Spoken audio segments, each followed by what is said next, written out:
Board of Ed meeting, and can we do the roll call? Rob Shell, Hebron. Joe O'Connor, Hebron. Amy DiMatteo, Hebron. Stephanie Bangkok, Andover. Tom Fremont, Hebron. Todd Paul, Superintendent, Region 8. Eve Allen, Business Manager, Region 8. Karen DiCarlo, Worker. Joe Rowland, Marvel.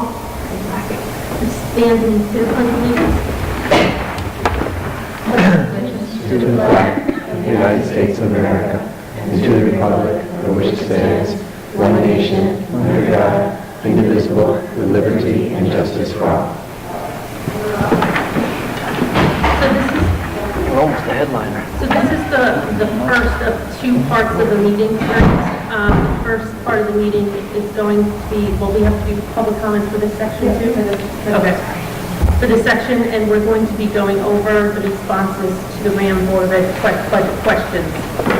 And then we're going to move on to the second part of this meeting, which will be the, or another meeting actually, which will be the public forum. So, public comments for this portion. Is there public comments next in the Yes. public forum too? Yep, When does that start? like right after this. Which I, good evening, hi, Vince Walnut, Kingston, Connecticut. Figured I'd give somebody something to deal with there, but just like to thank everyone and the superintendent for the changes. As many of you know, I was up here in the fall talking about the pay-to-play fees, and I think the consensus is for most people that I talked to with the changes, again, with the parent advisory meeting that happened and to talk about the big three, the full-time AD, the funding of freshman sports, and some solutions for our competition field, that many people are happy and on board with the increase in pay-to-play. As long as they're seeing, some kind of return in the athletic program to better what we have. In the same token, I think the weight room and that wing goes along with that. Some of the things we saw this year with the football team and their record had a lot to do with conditioning and use of that weight room. And they were in there in June, July, and August, and I saw them. And that room was a good 90 to 100 degrees. That's a safety issue. And if it's something that can't be done, then maybe there's something that could be done on the other side where we could work out something with a local gym for those athletes that want to be able to work out in July and August to be able to use some other facilities that are air conditioned. Again, the gyms are mostly busy at night after work when people are coming back from work. During the day, they don't have a lot of traffic, so it could be an easy fix if that can happen. Speaking of that, on the capital budget, I would just like to say that there's some big ticket items in there. The HVAC for the media center and the weight room, totals almost $500,000. If that gets done this year, that stuff comes off next year, which, if there's some stuff that could wait on that capital budget to next year to help get it through the pass, then maybe you could look at doing that. Because again, that $500,000 is going to be a big ticket that's going to come off for next year. But again, appreciate all your hard work, and thank you for listening and taking suggestions. Thank you. Any other public comments? Okay, we'll move on to the agenda item, go over the responses to the RHAM Board of Ed budget questions. So, I did present the board tonight with an updated budget book, and it is also on the website.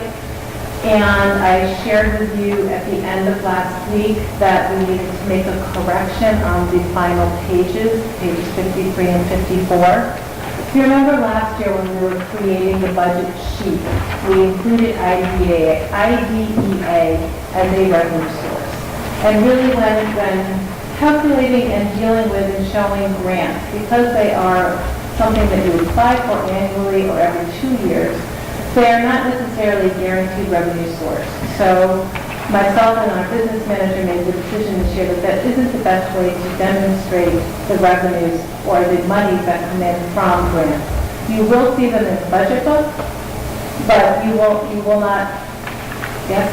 Do you want us to wait until you're done for questions or to email questions? How would you like that to go?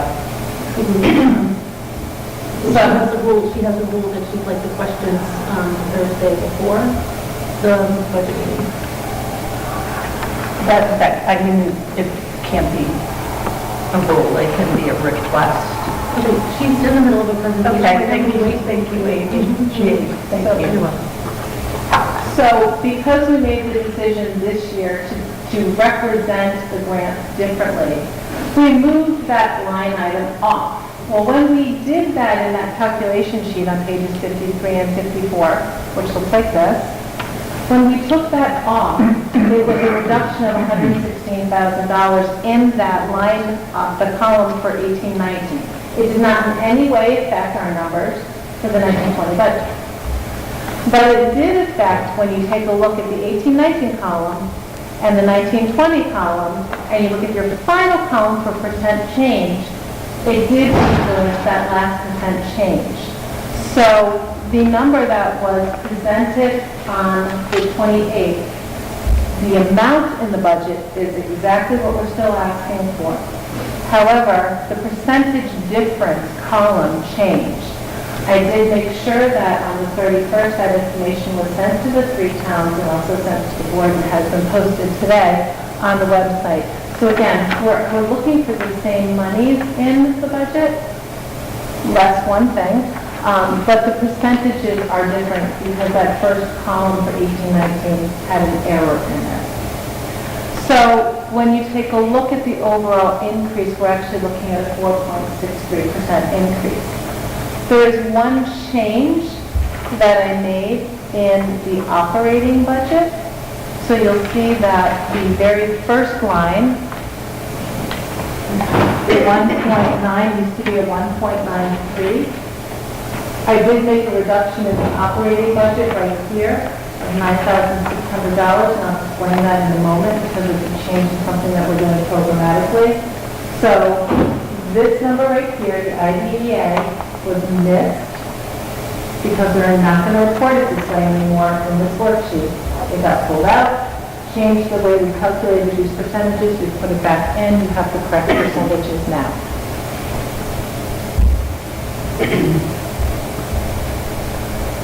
The second question that was asked is how much do we currently spend on programming for our 18 to 21-year-old students? This year currently, as it's stated in the budget book, and we re-clarified those numbers, there was a question about that as well. We have 8 students that are out of district in the 18 to 21-year-old program for a total cost for tuition and transportation of $468,631. Of these 8 students, 7 are actually continuing next year. We also are planning on adding in 1920 4 additional students, so 7 plus 4, at a cost of about $210,000 for outplacement. Those 4 students right now that we are looking at for 1920 are the 4 students that we are hoping that we'd like to have as part of our RHAM transition program rather than sending to an out-of-district placement. Through the process that we've been using with the faculty here at the school, we've had a lot of conversations around how do we want to plan for this transition program. And although people are excited and feel it is the right thing to do, there's also a little bit of nerves about trying to start this brand new program and doing it off-site somewhere. So in conversations that we continue to have, we've done some additional problem solving, and we're looking to launch the first year of this program in the district next year in the high school in a separate wing where we do have space to be able to have the transition program there, helping the faculty, the parents, the students, everybody to feel this first year of transition in a place where they're a little bit more comfortable, and then we would review the program, see how it's going. We would look to move it off-site in year 2 once we kind of have it all under our belt.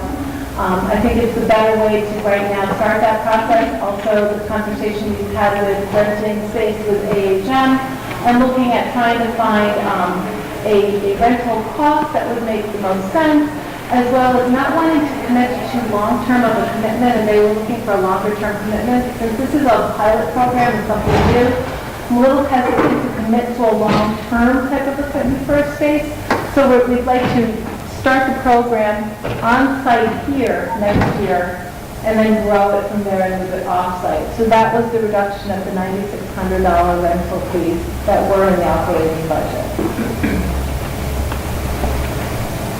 Okay, so we are not communist China, so if we have questions about this, not new questions, when do we ask those? At the end of the presentation. I go back. Let her finish the presentation, please. Okay, I asked her, thank you. You can ask me on the board chair. Well, she's presenting. So that is the information that was asked for about the 18 to 21 program, as well as a little bit of additional information around some possible changes in how we're looking at launching the program next year. Another question was to ask to break out the lease information on page 35, lease 1, lease 2, lease 3. These are the things that were purchased for each of those amounts. So primarily they are a variety of monitors, Chromebooks, laptops, projectors, and some server supplies information in there. Substitute costs over the past 3 years. This one is highly confusing. So we have two different ways that we run accounts for substitutes. We have daily subs, which is one account number, and we have long-term subs, which is another account number. When we have the need for substitutes that are long-term subs, we tend to cover it in one of two ways. We either hire somebody, or sometimes we give 6 assignments. And I think we've talked about 6 assignments in the past. Teachers teach 5 periods. They can be offered 6 assignments to cover different holes that we might have because of a long-term subbing situation. So when you take a look at the numbers between the daily subs and the long-term subs, there's a couple of things you're seeing here. One, they fluctuate all over the place because sometimes we've covered things with 6 assignments and sometimes we've covered them with long-term subs. They also fluctuate because we sometimes have, accounting-wise in the past, we've been pulling long-term subs or daily subs out of the two accounts kind of simultaneously, using one or the other. So the information that you're seeing shows numbers that are all over the place primarily. What we have found by digging deeper into this is a couple of things. One, we're going to change this into a single substitute line item. It's not going to be daily and long-term subs. We just need a single sub line item. We can put in the notes of what we're doing, whether it's for long-term or for daily subbing.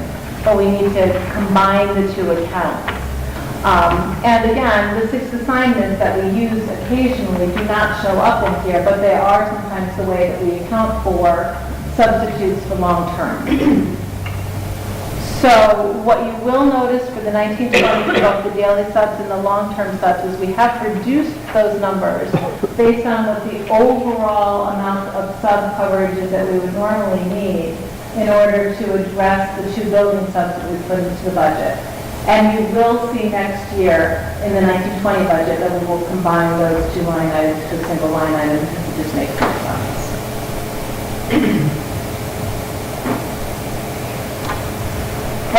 Why are we choosing the landscaping contractor versus the seasonal help? We decided on the landscaping contractor, and we did interview several companies and asked them to give us quotes so we would understand what we were getting. We wanted to have a consistency of workers and expectations, and when you're having seasonal workers that you do lay off every season, you do have to do the hiring back process, and you're not always hiring back the same person. So we're looking for that consistency of workers over time. We don't have to pay worker compensation, there's no unemployment costs, and we get additional equipment from the landscaper process.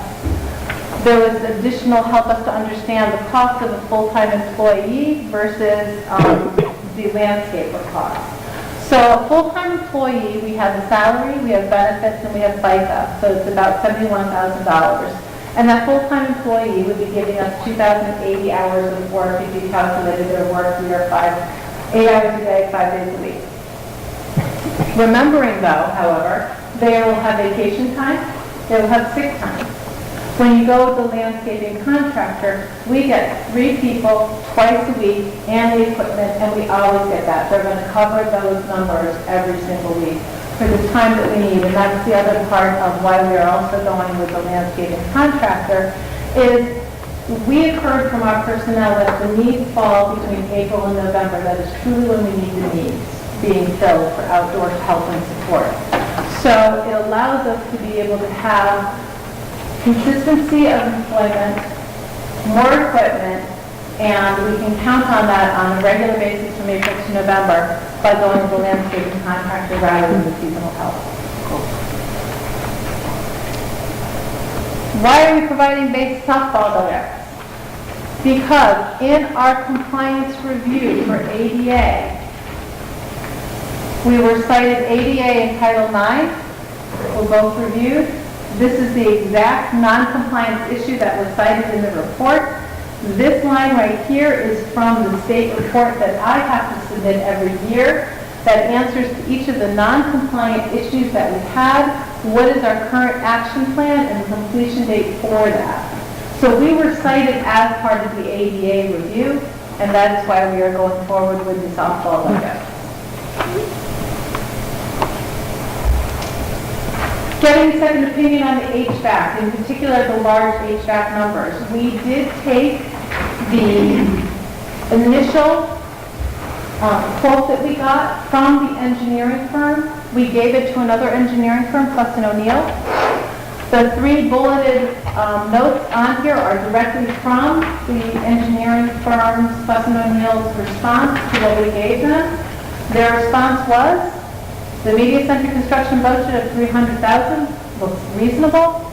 There are uncertainties for the gym rooms, so they'd actually recommend a 20% contingency, and they recommended adding a commissioning service to the project, which is different than the contingency and is actually a rating level of work that you'd be getting from professional firms. And I can get you more information about that, and I'm asking to get more information about that, and I did share a little bit in, I think, the weekly update for you.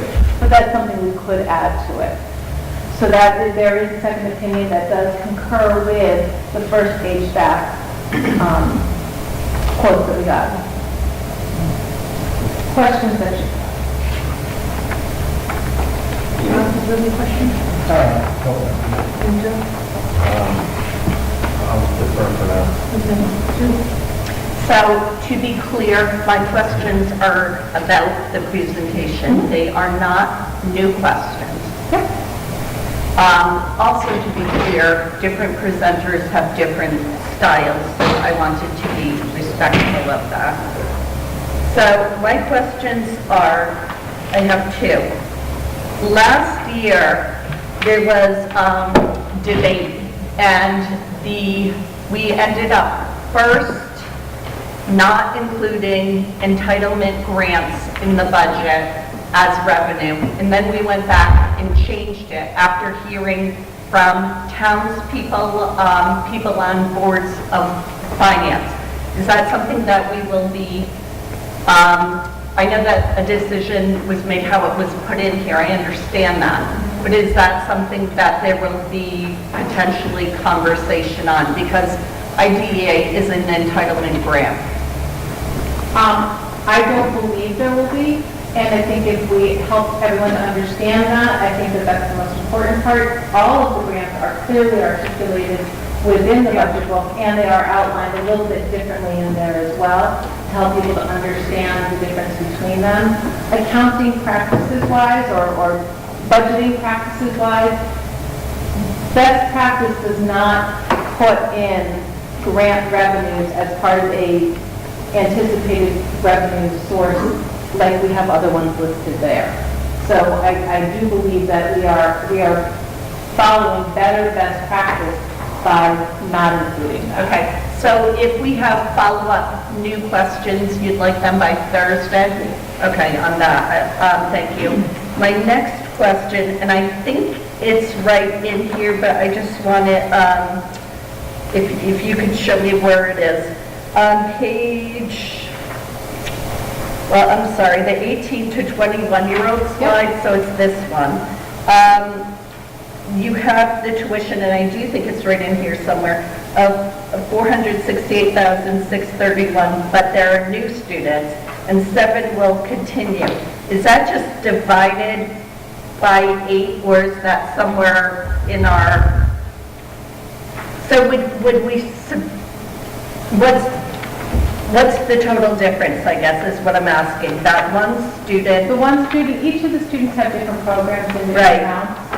So that one student that is going off of there, I don't have that exact amount that they would be. Okay, is that in, I was trying to match things, is that in this other book somewhere? It's not going, the per student cost for each of the different acquisition programs would not be in the budget book anywhere. Okay, but then we have the final difference by the new students, that is in here.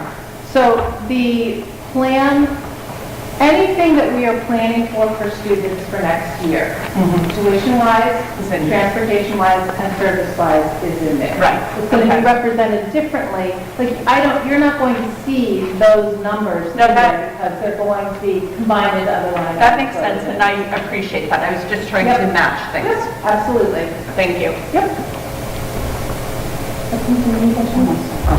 Okay, Tom? I have a follow-up question. When you're saying for the 18 to 20 year, this program, we're not funding it, you're saying we're not going to do it this year, 1920, it's going to be the following year. No, we're going to do it 1920, but we're going to do it in-house here at the school. So we are going to provide programming here, but we are going to take a separate wing of the school that we have available, and we are going to do the programming there. So we will, through the PBT process, be recommending that some of our 18 to 21-year-old students be part of our pilot program next year. We're still going to run the pilot program. The only thing that's changing is the location. So that's the $9,600 that you're taking out? The $9,600 that took out already is the rental amount. And then, again, we're budgeting best case scenario for the students that we think where they're going to be. So we did reduce some of the costs of what we were anticipating for some of our 18 to 21 students based on the fact that we're anticipating them being here. So, for example, their transportation costs, we budgeted slightly lower because we would anticipate them being here rather than budgeting for transportation that would be further away. And we would not be adding staff to this program? No.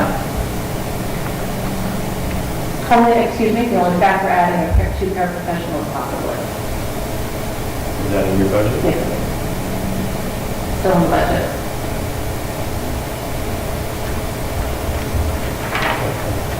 I have a couple other questions.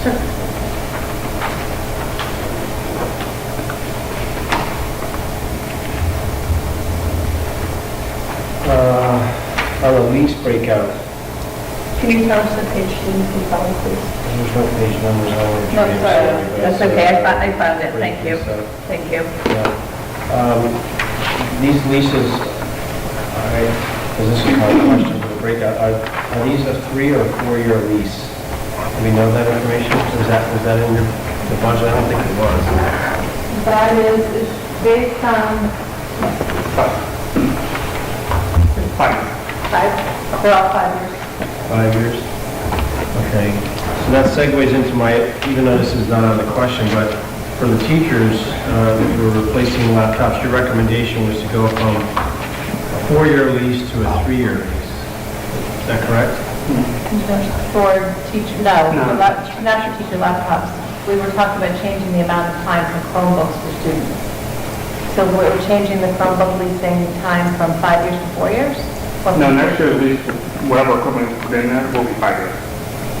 For student Chromebooks? Yeah, and teacher laptops. Okay. I thought we were reducing that. I thought I think it says somewhere, let me, It I actually, yeah. in For the- the new think it was laptops. from 4 to 3. Chromebook. With Chromebooks, we're gonna do a 3-year Yeah. cycle for that, but it's gonna be a 5-year lease thing, you know? Oh, so, yeah. We're going to replace student Chromebooks every 3 years, but we'll be doing the 5-year leasing program that is listed in here in your budget book on page 36. The 5-year leasing program is the $60,000 in red, over the 5 years, 1, 2, 3, 4, 5. But we will replace student Chromebooks every 3 years. But we're funding leasing money for 5 years at $60,000. So can you explain that a little bit more? Because I thought does that mean that they have them for 3 years and then do they go back to the company or? We would be returning them and getting new ones. That's how the program works, you return them? Well, right, we own them at that point, Yeah, so we have to decide what we want to do with them. We're working on steps of the process, what we do with Chromebooks after 3 years. So enlighten us for a little bit, what's the advantage of 3 years versus a 4 year? I mean, are they changing that much or is it just use? Yeah. With a follow up on that is the insurance. You're still offering insurance for these leases or for the warranties? For the new Chromebooks coming in, we're trying to do a 3 or 4 year warranty and then 3 or 4 year accidental warranty. So we were discussing not offering insurance to parents for those grade levels as we move them through. Because we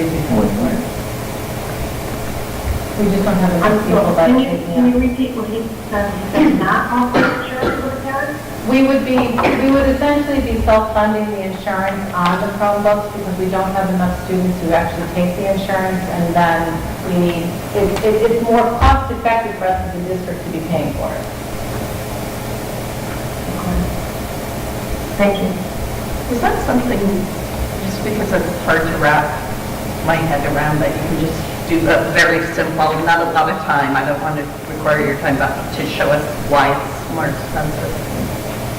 More expensive which way for? To give parents insurance. It's not more expensive, it's just taking the burden off the parents and we pay a little bit more for accidental warranty coverage and we can pay for the damage that way instead of having parents pay for insurance and paying for through that process. This is a different method to do it, just taking the burden off the parents to pay. I'm confused.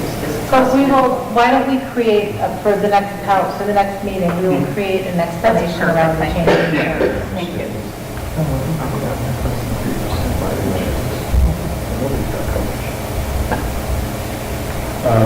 On the landscaping contractor,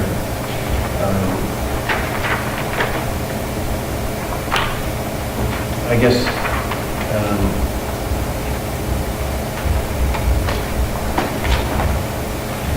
how are we going to work around, and I'm sure that you have probably thought about all the pitfalls in this, but how are we going to work around the scheduling of the landscaping company?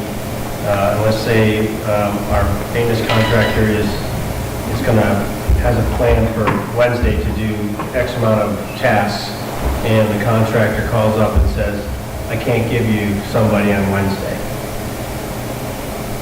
When we write the RFP, we'll be very clear around how we expect scheduling to be done and under what terms, and that's something we'll have to work out with the landscaping company, but that would be part of the RFP process. And the expectation is if we're getting 3 people twice a week, we will have 3 people twice a week, and if we say in the RFP that we want it to be, that we determine that what the days are monthly, it's determined by weather or whatever, that's what we would put in the RFP to make sure that whatever bids we're getting and whatever commitment we're getting from the landscaping company would match what our needs are.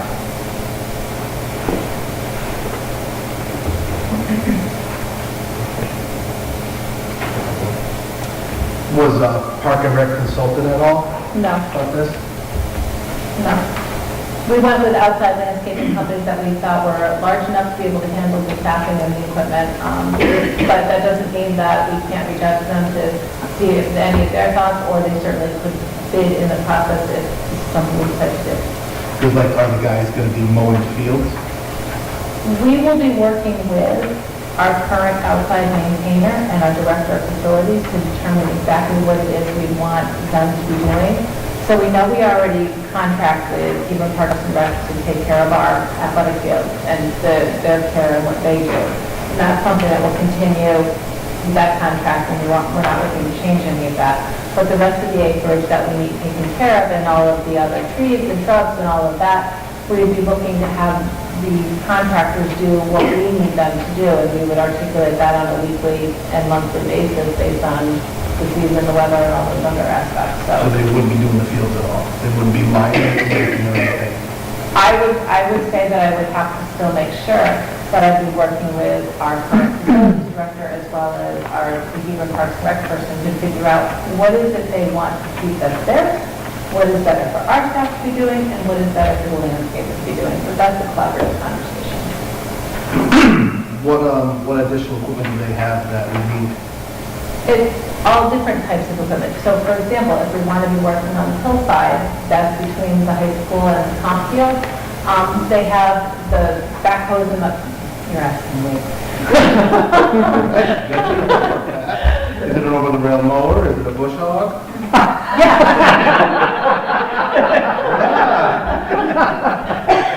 It's big and it's yellow and it doesn't.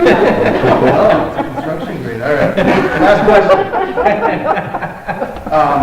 Do you think we'll have any issues with the union with this? I know for our union, anything less than 20 hours can be a non-union person. Is that why you went with 3 guys at 15? I've had discussions with our union and they haven't had any problems with it. I'm good. Sue, I'm sorry, I didn't ask you, do you have any questions? No, I do not, thank you. Okay. Anybody else have any questions? Okay. Public comments? Okay. And then can I have a motion to adjourn, please? I'll make a motion to adjourn. Okay, second, please. I'll second. All in favor? Aye. I'm going to turn this off so it's not, and then you're going to go into your next meeting. I just want to.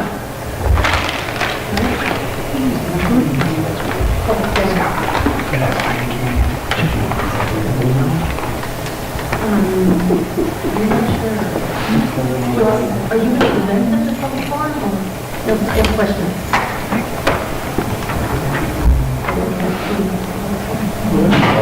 So, Dave, can you answer the question? How many people are in the audience currently? We have, 1, 2, 3, 4, 5. I can see 5. Sorry. Then he just left. Sorry. We're still in the when it's a recorder.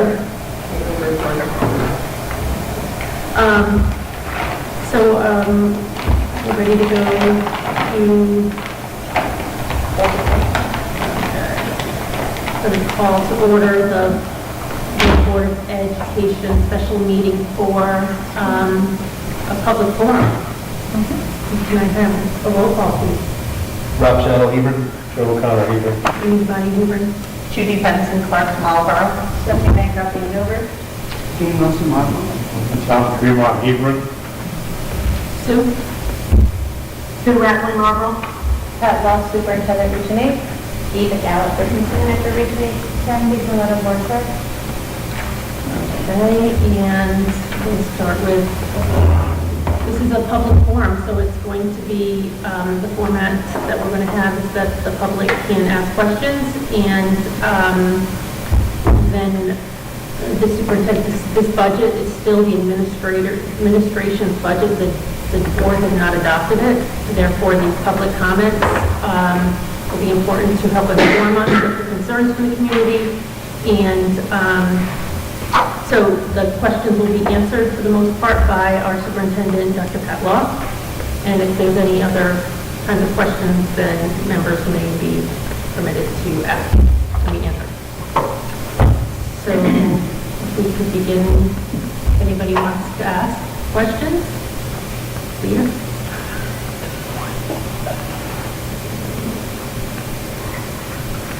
Did you have any questions, Peter?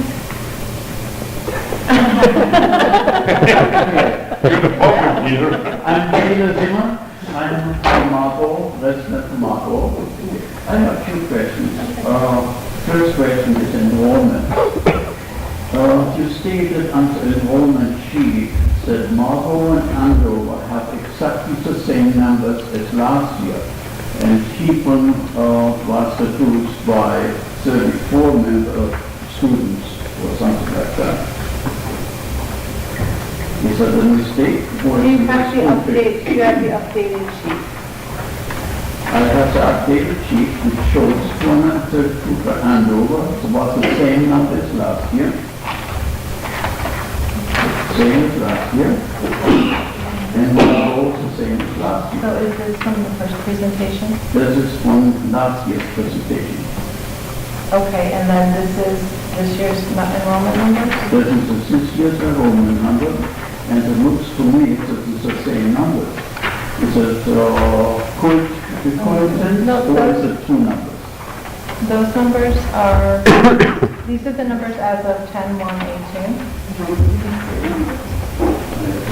What page are you on? 54 and 55.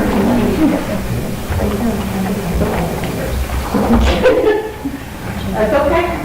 We saw that one. I thought I had a good point. But you have different numbers for different. 714, and the last year was 793. No, this is, sorry, the numbers which I told you in pencil, this is the last year numbers. Could you double check that? I can double check, because we do the enrollment, when we figure Right. this out, we do it And based just on the 10/1. numbers from 1017 are exactly the same numbers for Marlborough and Andover, 1018. Can you share with us where you're referring, just so we can follow, please? This is the same leaflet what we have done this year, the same booklet which had only last year's booklet. Okay, the two booklets. Thank you. Yes.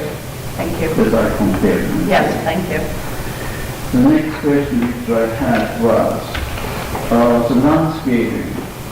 Is it the landscape contract, is it in addition to the current cost, or is it less the current cost? So the additional, adding the landscaping contractor would be an additional cost to what we currently spend on the people who oversee landscaping on the campus. Okay. We are choosing to recommend a landscaping contractor rather than recommending hiring a full-time facilities person to work in the field. Okay, that's the question, that's in addition. The next question, the numbers which you mentioned for outplacements, a total of $220,000, is it less, or is it the reimbursement already included in this number? So as far as the reimbursement from excess costs, Yeah. so these are actual numbers that our students, that the different students in total would cost for the tuition and for their transportation. They may or may not be 4.5 times what our rate is, and so they may or may not be qualifying for excess cost reimbursement. Each student would have to be calculated individually, which is what we do when we apply for the excess cost That reimbursement. means this 220 could be removed. It's possible. I don't know, I don't know the individual accounting for each of these students. Okay, but it's just 3 questions that I have. Thank you. Thank you.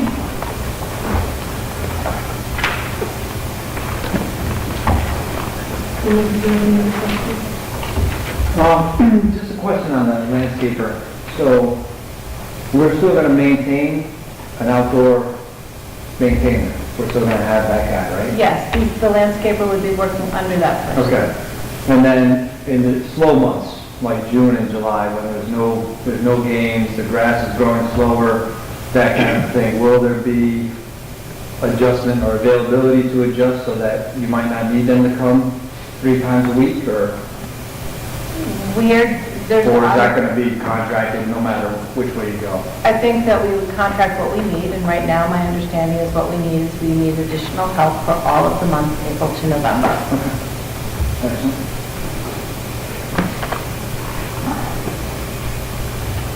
Any other questions?